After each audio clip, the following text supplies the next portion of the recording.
ini akan coba diperkuat lagi lewat pertemuan hari ini, kemungkinan-kemungkinan apa saja yang bisa diperkuat, kemungkinan-kemungkinan apa saja yang bisa ditambah lagi exposure-nya begitu, sehingga ini bisa lebih menguntungkan lagi kedua belah pihak, baik itu dari pihak pemerintahan Indonesia maupun juga dari pihak pemerintahan Turki, lalu juga dari sektor pertahanan keamanan dan potensi investasi di berbagai sektor. Tampaknya sebentar lagi Presiden Turki Recep Tayyip Erdogan akan masuk ke kompleks Istana Kepresiden Bogor. Marching band sudah bersiap menyambut di sini, sudah mulai terdengar lantunan lagu sambil kami juga menunggu kedatangan dari Presiden Turki Recep Tayyip Erdogan yang kemarin di tanggal 11 Februari 2025 di Pangkalan Udara Halim Perdana Kusuma Jakarta Timur tiba didampingi oleh Ibu Negara Turki Emine Erdogan. Jodoh. Ya, menarik untuk mencermati selain kerjasama pertahanan, ini juga Presiden Prabowo memiliki visi dalam masa cita untuk ketahanan pangan dan kedaulatan pangan, dan ini juga melihat jajaran yang hadir. Apakah ada secara khusus bagaimana nanti penjajakan terkait dengan kerjasama berkaitan dengan ketahanan pangan? Semangat ini sedikit banyaknya bakal menarik dicermati ya. Kita paham juga bahwa untuk pemerintahan sekarang masalah sektor pangan, terlebih swasembada pangan dan program yang sedang berjalan adalah program makan bergizi gratis yang sedang dicoba dielaborasikan lebih maksimal lagi. Bahkan dalam berbagai kunjungan kenegaraan Prabowo di berbagai tempat, di berbagai negara, semangat untuk mensosialisasikan atau memperkenalkan program makan bergizi gratis ini terus disuarakan mewakili pemerintahan Indonesia dengan semangat untuk memperbaiki gizi dan juga memperbaiki ketahanan pangan di Nusantara. Ini juga sedikit banyaknya bisa jadi akan menjadi bahan diskusi antara Presiden Erdogan dan juga Presiden Prabowo Subianto. Namun yang kami perhatikan adalah dari beberapa sektor itu tadi, selain dari masalah ekonomi, masalah investasi juga, ternyata dalam berbagai hal Turki juga punya porsi yang cukup besar untuk menggenjot pertumbuhan ekonomi kita, terutama di sektor investasi, begitu dari berbagai lini.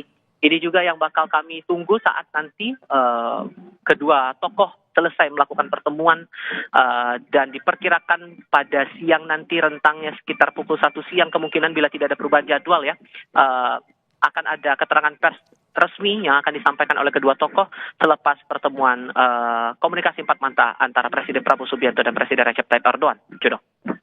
Iya, dari masalah sektor ekonomi sosial budaya kita juga akan membahas kaitan dengan kerjasama pertahanan.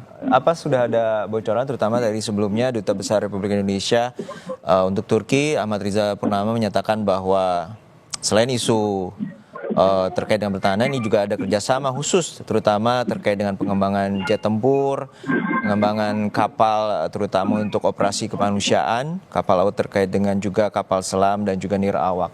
Ini seperti apa? Apakah sudah ada informasi kaitan dengan penjajakan dan kerjasama bilateral antara Indonesia dan Turki? Tifa.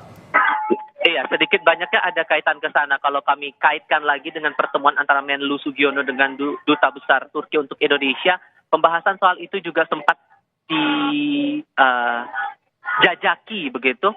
Dan melihat juga posisi dari Turki yang membuka diri untuk melakukan kolaborasi atau kerjasama di bidang industri pertahanan.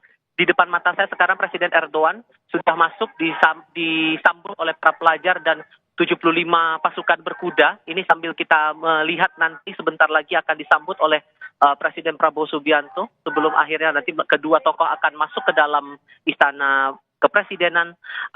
Presiden Erdogan akan menandatangani buku tabu kenegaraan.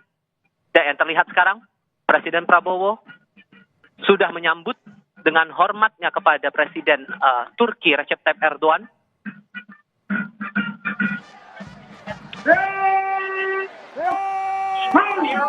Melanjutkan laporan saya tadi, masalah sektor industri pertahanan sedikit banyaknya juga akan menarik buat dicermati karena posisi Turki juga